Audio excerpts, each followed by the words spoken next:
Ashama akkam jirtu dhaggeeffattootaa fi jaalatamtoota maatii faana artii YouTube kanneen sagantaa keenya hordoftan hundi nagaan keenya qaqqabu jenna dhaggeeffattoota keenya. Nuti sagantaa keenya guyyaa har'aa qabannee dhiyaannee jira. Isinis baqachiisan teessanii sagantaa keenya faana bu'aasniin jenna.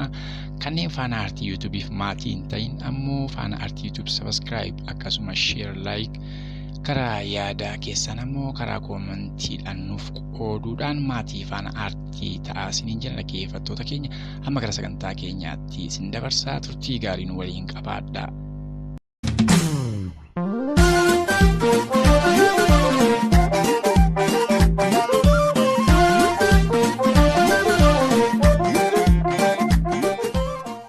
Egaan sagantaa keenya har'aa eegallee jirra. Xiyyeeffannoon keenya guyyaa har'aa waa'ee dhimma ajjeechaa Oromiyaa keessatti bakkoota garaagaraatti mootummaa biyyaa bulchaa jiru sirna biltsiginnaa fi akkasuma immoo sirna nafxanyaa mootummaa naannoo Amaaraan hidhannoo agaa funyaanitti hidhachiisuun bishaan laga Abbayyaa as ceesisuun Oromiyaa Wallaggaa ba'aa aanaa kiiramuu ganda haroo jedhamtu keessatti ilmaan Oromoo qonnaan bulaa fi Matakkal harkaa hin qabne akkasuma daa'imman hedduu irratti ajjeecha jumlaa fi manoonni 80 ol ta'anii sirnoota hidhattoota kanaan ajjeefamanii manni isaaniis gubatee jira. Yeroo ammaa kana uummanni naannoo sanaa kanneen afaan sodaarraa ka'uudhaan kanneen mana isaanii facaasanii karaa lubbuu isaanii oolfachuuf baafatan hedduudha. Yeroo ammaa kana sodaa waan qabaniif magaalittii sana gadhiisanii gara Oromiyaa magaalaa Naqamteetti miilaan deemaa jiru. Sirni kun sirni biltsiginnaan asii karaa mootummaan naannoo Amaaraan hidhachiisee faannoo jedhaman hidhannoo guutuu fi akkasuma liifoormii uffata naannoo Amaaraa uffachuudhaan baay'inaan karaa buree as ce'uun aanaa kiiramuu ganda haroo keessatti egaa ajjeechaa suukanneessaa uummata Oromoo daa'immanii fi abboota guguddoo irratti raawwatanii jiru. Gochi isaanii kun egaa kan har'aa otoo hin taane gama Benishaangul Gumuziin akkuma beekamu ajjeechaa jumlaa sirni biltsiginnaa sirnoota hidhattoota faannoo jedhaman kana leenjii gahaa kennuufiidhaan hidhachiisee daandii itti agarsiisuun karaa isaan diinni miidhuu danda'u makalaakiyaa dhaabee fi akka isaan uummata irratti ajjeechaa jumlaa gaggeessan kan godhaa jiru yoo ta'u naannoo Affaarii akkasuma uummata Qimaan akkasuma uummata Aga'oo irratti akkuma beekamu gochaa wal fakkaataa adeemsaadha jiru.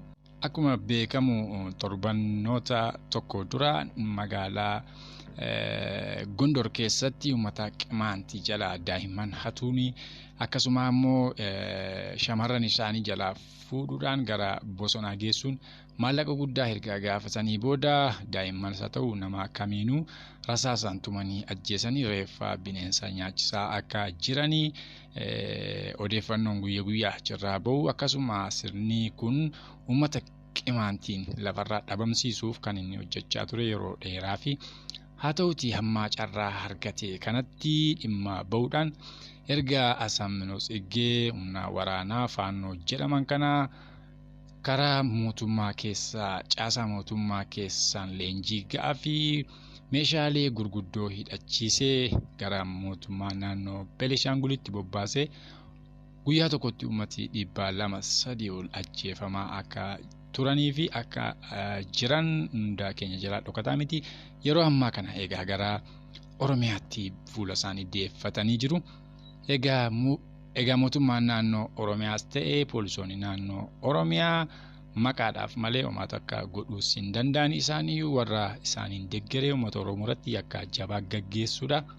Fakkeenyaaf mootummaan naannoo Oromiyaa yeroo adda addaatti gochi kun gaafa raawwatamu humna hidhatee adda bilisummaa Oromootu kana raawwate jechuudhaan gara adda bilisummaa Oromootti maxxansaa haa turu malee yeroo ammaa kana egaa ifa ba'ee kan mul'achaa jiru. Poolisoonni kunneen Oromiyaa fi bakkoota hedduu keessatti yeroo mana namaa gubaniif namallee ajjeesanii isaaniiyyuu faannoo kanneen jedhaman irra adda akka hin jiraanne uummati keenya jabaatee jabeessee kan beekudha.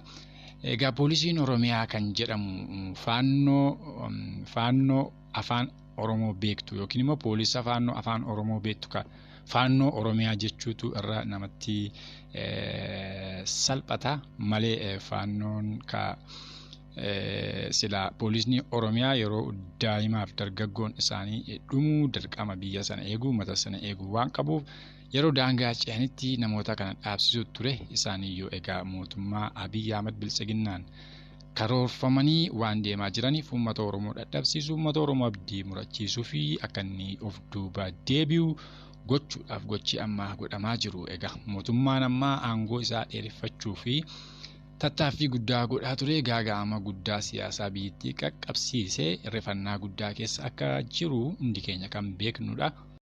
Egaa mootummaan kunneen ammoo miidiyaalee gurguddoo karaa biyya alaa sirnoota kana wajjin kanneen qaban biyya keessaaf alatti ijaarrateeti duula ilmaan Oromoo irratti kan gaggeessaa jiru. Fakkeenyaaf miidiyaaleen biyya keessaaf ala jiranii akka waan hidhattoonni adda bilisummaa Oromoo woboon uummata naannoo Oromiyaa keessa jiraatan dhalattoota Amaaraa irratti akka gaggeessaa jirutti nu qaqqabaa jechaa jiru. Uummanni Amaaraa Oromiyaa keessa jiran jechuun torban tokko dura irra deddeebi'anii dubbachaa turanii bakka uumaa tokko hin jirretti waraanni woboos gocha akkanaa keessatti hirmaate kan hin beeknee fi yeroo sanatti illee rakkoon tokko kan hin uumamne miidiyaadhaan iyyaa turan jechuudha. Maaliif jennaan Abiy Ahmed karoorsee dura akkuma of dura waa godhuuf gaafa deemu yookaan nama ajjeesuuf gaafa deemu yookaan biqiltuu nama dhaabsu yookaan footoo nama wajjin ka'u sana of dura isaanis gocha kana godhaa turanii akkuma beekamu egaa kun ta'ee booda ilmaan Oromoo irratti ajjeechaa jumlaa gaggeessanii jiru. Kan akka 360 miidiyaa isaatii miidiyaalee yuutuuberooti Amaaraa hundi Abiy Ahmediin bitamanii guyya guyyaan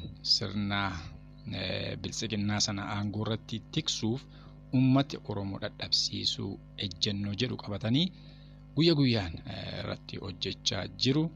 Ummati Oromoo immoo afaan faajjii kanarratti dammaqeessaa kan qabu muraasa isa irratti dammaqee jiru ajjeesuu hidhuu fi dararuu sodaachisuudha. Kan biroon ammoo sirna kanaaf kanneen afaan kana dubbatan fakkaachuun akka Oromootti Oromoo isa hubate isa ta'u isa hin hubatiin afaan faajjii itti humaa oolu.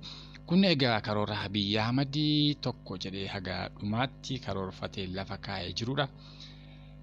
Kana ammoo manni Oromoo jabaatee ofirratti diina isaa lolachuu malee afaan faajjii kam keessaa akka seenuu hin qabne dargaggoon isa ta'u abbootiin Oromoo hundi waltumsuudha qaba. Yeroon ilmaan Oromoo itti qe'eesaa fi maatii isaa eeggachuu qabu amma.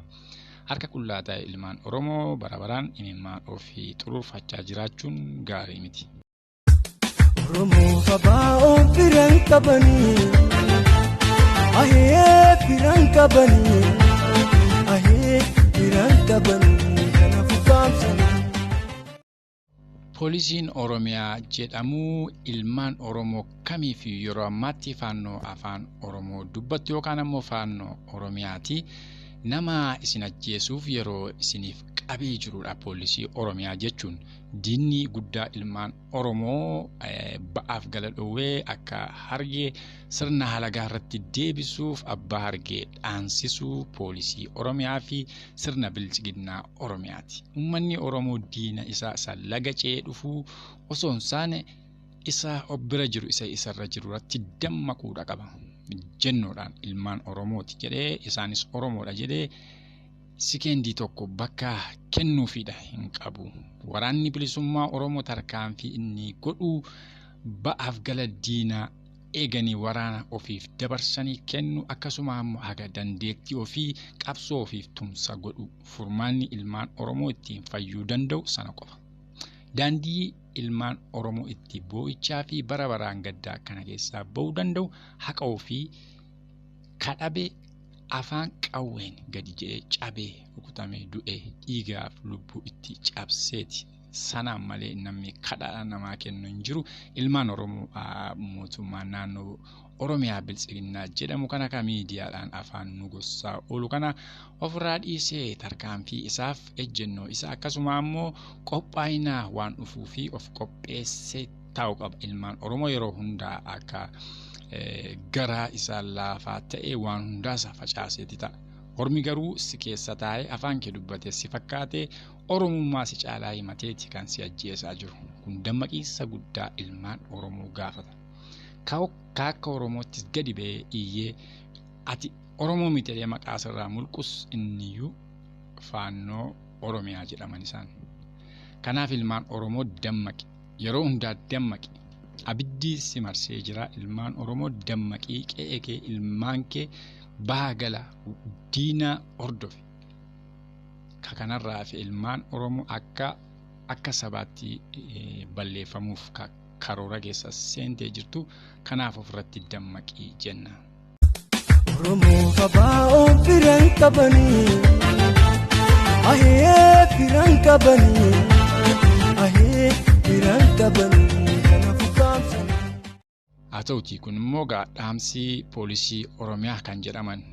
Poolisii Oromiyaa jechuun namatti ulfaataa haa ta'uutii kanneen immoo xiqqoo matichaaf dhukkuban jiraachuu dandeessu. Akkasuma immoo kan qabsoo bilisummaa Oromoo utubdan achi keessa jirtan jiraachuu dandeessu.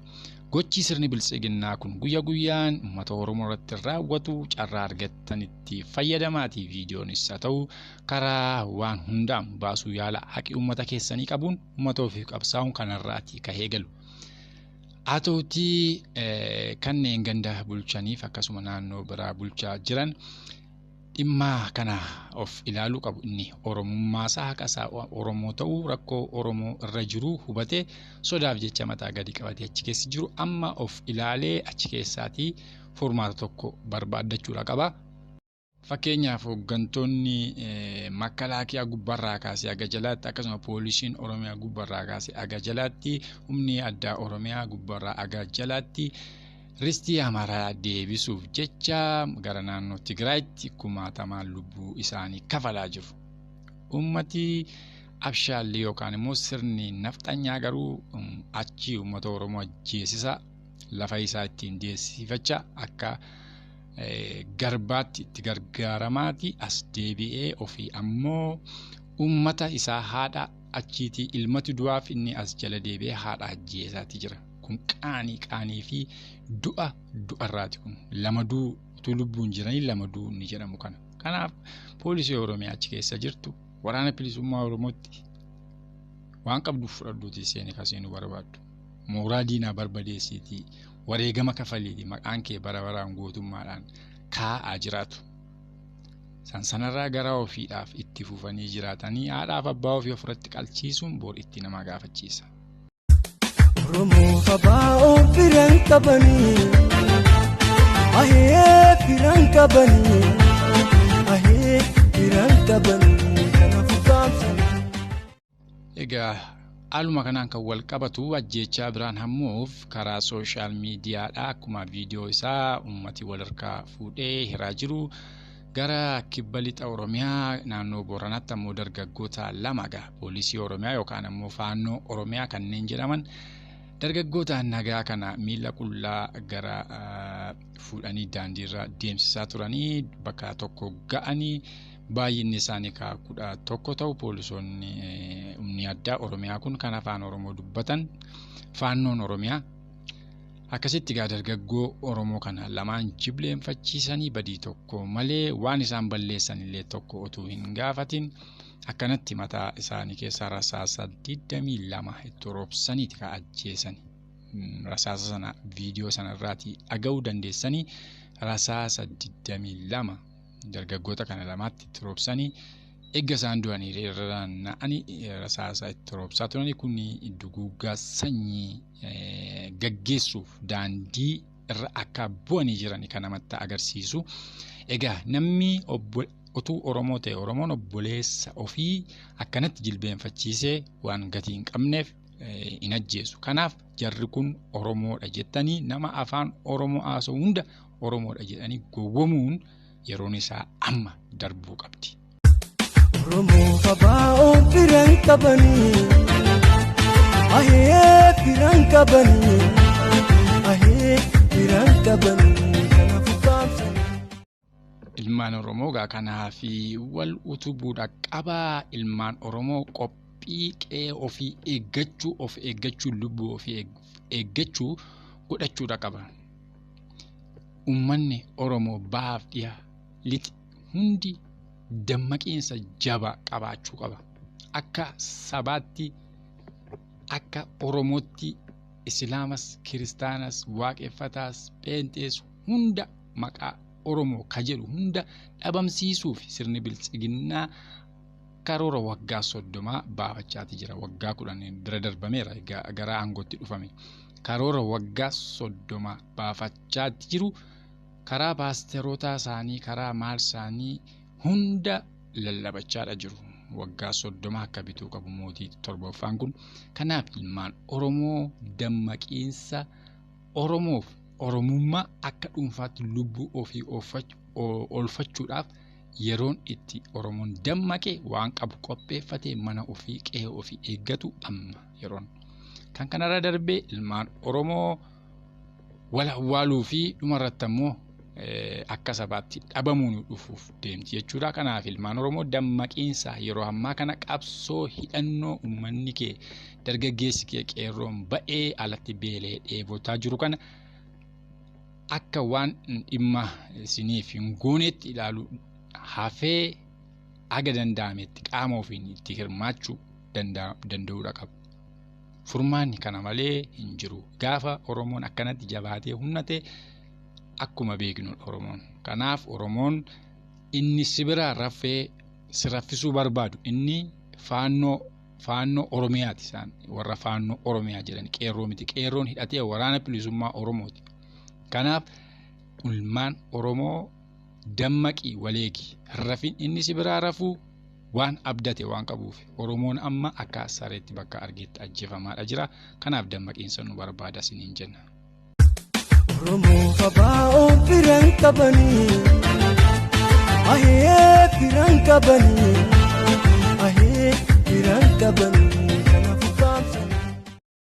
Egaa gochi ilmaan Oromoo irratti yeroo ammaa kana gaggeeffamaa jiru waan akka qoosaatti himamee darbamu miti. Uummanni kun haguma bal'ina ofii, haguma guddina ofii diinni isaas daangaa ittiin qabdu. Fakkeenyaaf amma gara Soomaaliyaatti ilmaan Oromoo akka du'aa jiran eenyu jedhaa dhokataa miti. Oromoota karrayyuu bira deemi. Oromoonni karrayyuu maal keessa akka jiran hundi keenyayyuu quba qabna.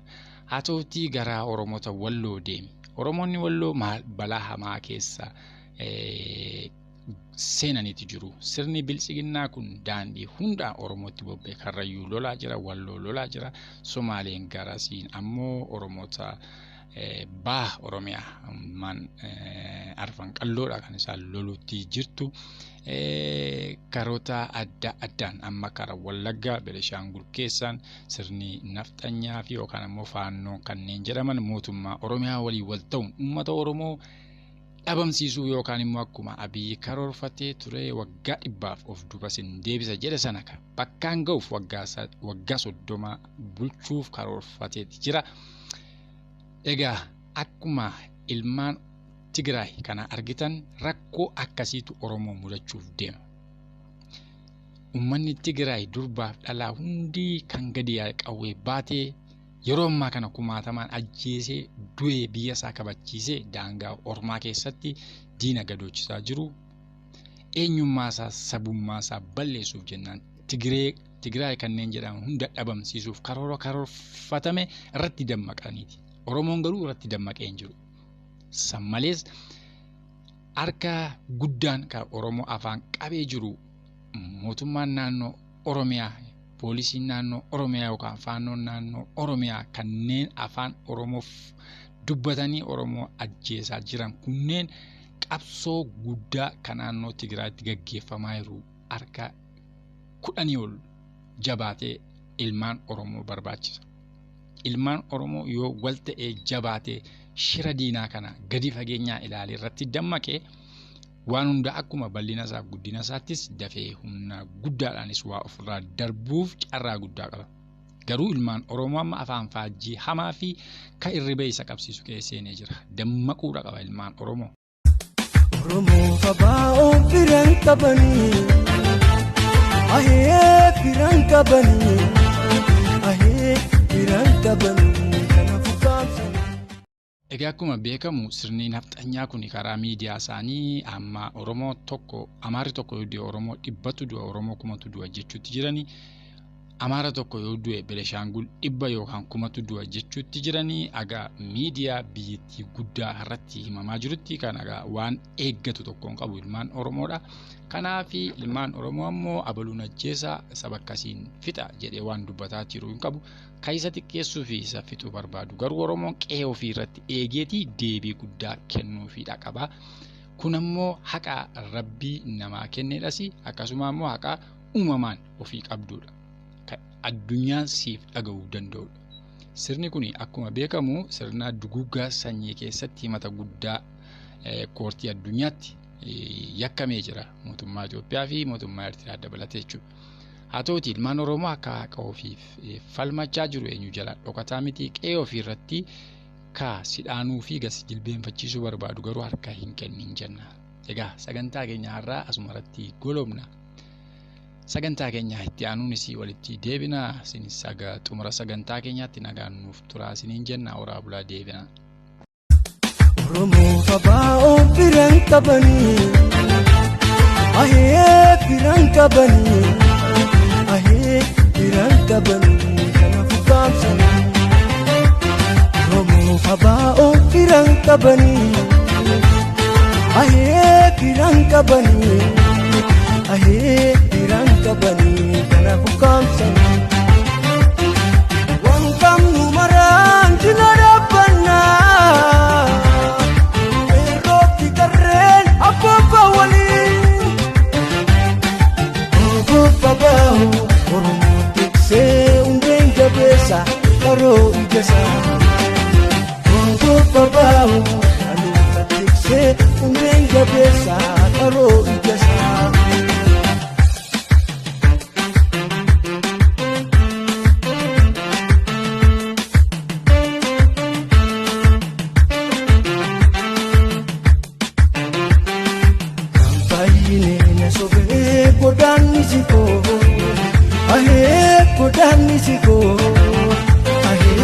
Godaannisiko dhibee mul'ataa lalamadaako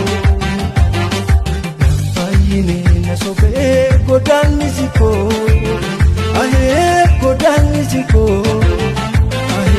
godaannisiko dhibee mul'ataa lalamadaako.